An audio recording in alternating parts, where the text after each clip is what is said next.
तो जैसा कि हमने पिछले एपिसोड में देखा था, सनवू और उसका सर्वेंट गैरेज में बैठ के अपने क्लैन के अंदर वापस आ रहे थे, जहाँ पे सनवू का सर्वेंट सनवू से बताता है कि आप इसके बारे में भूल गए कि आज हमारे क्लैन के अंदर एक सेलिब्रेशन है जो हमारे कमीशन क्लैन के जीत के लिए रखा गया है। तो यहीं पे हमारा पिछला एपिसोड खत्म हो गया था। तो इस एपिसोड की स्टार्टिंग में हमें सीधे यून क्लैन के उस सेलिब्रेशन की जगह का सीन दिखाया जाता है जहाँ पे काफी सारे लोग आए हुए होते हैं। फिर हमें यून क्लैन के मेन डोर का सीन दिखाया जाता है जहाँ से काफी ज्यादा आवाजें आ रही होती है कि आखिर तुम हमें अंदर जाने क्यों नहीं दे रहे हो। तभी हमें मेन डोर के बाहर का सीन दिखाया जाता है जहाँ पे काफी सारे लोग इकट्ठा हुए होते हैं और जोर जोर से चिल्ला के कह रहे होते हैं कि आखिरकार तुमने हमें बाहर क्यों रोक रखा है। ये तो क्लियरली हमारे साथ भेदभाव किया जा रहा है, तुमने बाकियों को अंदर जाने दी और हमें यहाँ पे रोक रखा है। ये सुन के वहाँ पे जो यून क्लैन के दरवाजे को गार्ड करने के लिए गार्ड होता है वो चिल्ला के कहता है कि मैंने तुम सभी लोगों को पहले भी कितनी बार कह दिया है, बैंक्वेट के अंदर सिर्फ वही लोग जा सकते हैं जिनके पास इन्विटेशन हो और मैं बिना इन्विटेशन के किसी को भी अंदर जाने नहीं दे सकता हूँ। ये सुन के वहाँ पे जितने भी खड़े लोग होते हैं वो कहते हैं कि आखिरकार तुम्हारा इनविटेशन से क्या मतलब है, ऐसा तो हो ही नहीं सकता है कि हमारे मर्चेंट ग्रुप को कोई इनविटेशन ना मिला हो कि वजह से हमारे रास्ते से हट जाओ, हमें अंदर जाना है। और वहीं पे वो गार्ड उन सभी को रोक के रखा होता है। तभी वहाँ पे सनवू और उसका सर्वेंट आता है। यहाँ पे सनवू अपने यून क्लैन के मेन गेट के ऊपर इतने सारे लोगों की भीड़ देख के कहता है कि आखिरकार ये सब बेवकूफ कौन है जो हमारे यून क्लैन के मेन गेट के ऊपर इतनी ज्यादा भीड़ लगा के रखे हैं। सनवू का सर्वेंट बताता है कि मुझे देखने से लगता है कि वो सभी लोग मर्चेंट है जिन्हें हमने इन्वाइट नहीं किया था। ऐसी बातें करते हुए वो दोनों आगे आ रहे होते हैं और वो दोनों जैसे उन सभी लोगों करीब पहुंचते तो उन सभी लोगों का ध्यान सनवू और उसके सर्वेंट के ऊपर जाता है जहाँ पे यून क्लैन का गार्ड सनवू को ग्रीट करते हुए कहता है कि क्लैन लीडर फाइनली आप यहाँ पे आ गए। और वहीं पे जो सभी मर्चेंट होते हैं वो सभी लोग सनवू को देख के कहते हैं ये तो क्लैन लीडर है। यही कहकर वो सभी मर्चेंट सनवू के पास भागते हुए चले जाते और सनवू को मस्का लगाते हुए कहते हैं क्लैन लीडर क्या आप अभी भी हमसे उस बात के लिए गुस्सा है कि हमने आपके यून क्लैन को छोड़ दिया था और के यून क्लैन से कोई भी ट्रेड नहीं किया करते थे। लेकिन क्लैन लीडर सच में हमारी इसमें कोई भी गलती नहीं है, हमने तो ऐसा सिर्फ उस रॉक क्लैन के कहने पे किया था।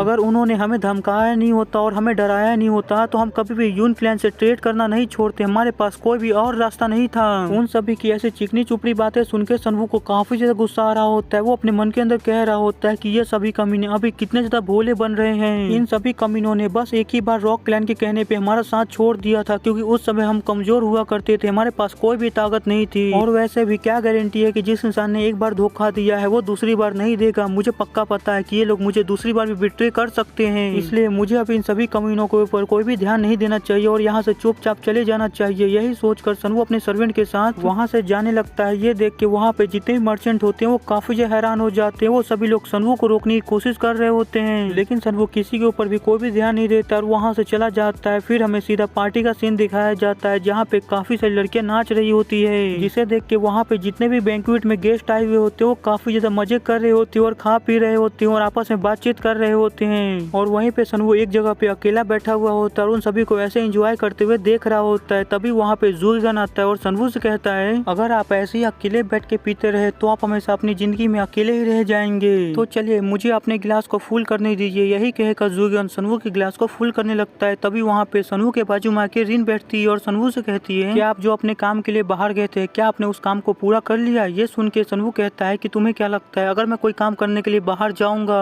तो क्या मैं उसमें फेल हो सकता हूँ, मैंने उस काम को बड़ी आसानी से पूरा कर दिया। ये सुन के रिन थोड़ा परेशान होते हुए कहती है क्लैन लीडर क्या आपको सच में लगता है कि वुलेन ग्रुप की जो डिस्ट्रक्शन है वो पूरी तरह से रुक चुका है, अब वुलेन ग्रुप का कोई भी अपराध नहीं होगा। क्योंकि मुझे अभी भी ऐसा फील होता है कि जैसे सब कुछ तो खत्म हो चुका है, अभी भी ऐसा कुछ बाकी है जो अभी तक खत्म नहीं हुआ है, जो उसे होना बाकी है। मेरा मन बार बार ऐसा कहते रहता है कि वुलेन ग्रुप भले ही खत्म हो चुका है लेकिन वुलेन ग्रुप ने अपने पीछे एक ऐसा पॉइजन छोड़ दिया है मार्शल आर्ट वर्ल्ड में जो काफी तेजी से पूरे मार्शल आर्ट वर्ल्ड में फैल रहा है और ये पूरे मार्शल आर्ट वर्ल्ड को खराब कर देगा। ये सुन के सनवू अपने मन के अंदर कहता है देखने से लगता है कि अब वो दिन काफी करीब आ रहा है जब मुझे इन दोनों को ब्लड से असली असलियत के बारे में बताना होगा, उसके असली मोटिव के बारे में बताना होगा। यही सोचकर सनवू उन दोनों से कहता है कि तुम दोनों को इतना ज्यादा परेशान होने की जरूरत नहीं है, अगर कुछ बाकी भी रह गया है पीछे तो उसे क्योस से हैंडल कर लेगा और उसे खत्म कर देगा। तुम दोनों को अपने मुरीम यूनियन में वापस लौट जाना चाहिए और एक अच्छा सा रिवॉर्ड पाना चाहिए इस मिशन को पूरा करने के लिए। सनवू ऐसा कह ही रहा होता है कि तभी सनवू को अचानक से कुछ सेंस होता है। तभी हमें दिखाया जाता है बाहर से एंट्रेंस से काफी ज्यादा आवाजें आने लगती है, जिसे सुन के वहाँ पे जितने भी खड़े लोग होते हैं जो पार्टी कर रहे होते हैं वो अपनी जगह पे ही रुक जाते हैं और हैरान होते हुए कहने लगते हैं कि आखिरकार एंट्रेंस से इतनी ज्यादा आवाजें क्यों आ रही है, वहाँ पे क्या चल रहा है। वो लोग ये सब कह ही रहे होते हैं कि तभी में दिखाया जाता है काफी सारे लोग जिन्होंने व्हाइट कपड़ा पहने हुए रखा होता है वो एंट्रेंस से जबरदस्ती घुसते हुए पार्टी के अंदर आ जाते हैं। जिसके बाद उन सभी का लीडर जो उन सभी के आगे खड़ा होता है वो चिल्ला के कहता है कि यहाँ पे कुछ पापी है जिन्हें हम पकड़ने के लिए आए हैं, जिसमें से पहला नाम जुएगन का होता है और दूसरा नाम रीन का होता है। वो दोनों ही ये सुन के काफी हैरान हो जाते हैं कि आखिरकार उन्होंने क्या किया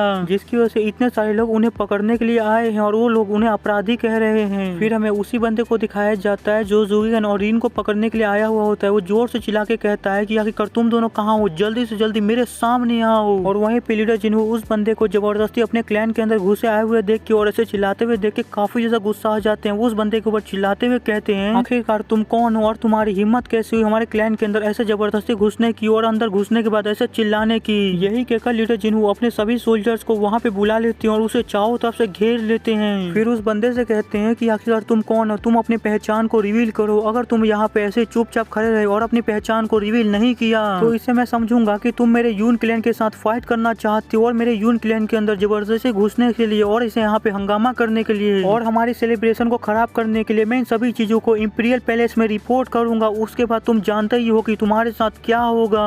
ये सुन के वो पर्सन अपना इंट्रोडक्शन देते हुए कहता है कि मेरा नाम चुल ग्योंग है और मैं सेकेंड डिवीजन के लॉ इन्फॉर्मेशन हॉल के स्क्वाड को लीड करता हूँ और हम सभी लोग वो वॉरियर है जिसे मुरिम यूनियन के लॉ इन्फॉर्मेशन हॉल ने रिक्रूट किया है और हम एक अच्छाई की पाथ पे चलने वाले वॉरियर्स हैं और हम सभी लोग यहाँ पे कुछ अपराधियों को अरेस्ट करने के लिए आए हैं, तो तुम सभी लोग हमारे रास्ते में मत आओ। ये सुन के लीडर जिन वो काफी ज्यादा हैरान हो जाते हैं और वहीं पे वहाँ पे जितने भी पार्टी में आए हुए लोग होते हैं वो सभी लोग मुरिम यूनियन का नाम सुन के काफी हैरान हो जाते हैं। वो कह रहे होते हैं कि आखिरकार मुरिम यूनियन के लोग यहाँ पे क्या कर रहे हैं। तभी दूसरे लोग भी कहने लगते हैं कि बस इतना ही नहीं, वो लोग लॉ इन्फॉर्मेशन हॉल से भी हैं। आखिरकार ये सभी लोग यहाँ पे क्या कर रहे हैं, आखिरकार यहाँ पे ऐसा कौन है जिसने इतना बड़ा अपराध कर दिया है कि यहाँ तक लॉ इन्फॉर्मेशन हॉल खुद उसे पकड़ने के लिए आई है। अगर किसी ने भी इन्हें रोकने की कोशिश किया या इनके रास्ते में आई तो मैं पक्का कह सकता हूँ कि यहाँ पे कोई भी एक भी बंदा नहीं होगा जो बिना स्क्रैच के यहाँ से बाहर जा सके। और वहीं पे रिन काफी हैरान होते हुए कहती है कि डिवीजन कैप्टन आखिरकार आप ऐसा कैसे कह सकते हैं, आप अचानक से यहाँ पे आ रहे हैं और हमें अपराधी कह रहे हैं। आपने तो अभी तक हमें ये भी नहीं बताया है कि आखिरकार हमने क्राइम किया है, हमारा अपराध क्या है। ये सुन के वो डिवीजन कैप्टन कहता है कि तुम्हें जो जानना है, तुम्हें जो पूछना है तुम एल्डर से जाके पूछना, मुरिम यूनियन से जाके पूछना।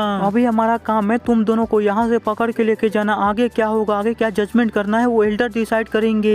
इतना कहने के साथ ही डिवीजन कैप्टन अपने सभी लोगों से कहता है कि जल्दी से आगे बढ़ो और उन दोनों अपराधियों को पकड़ लो।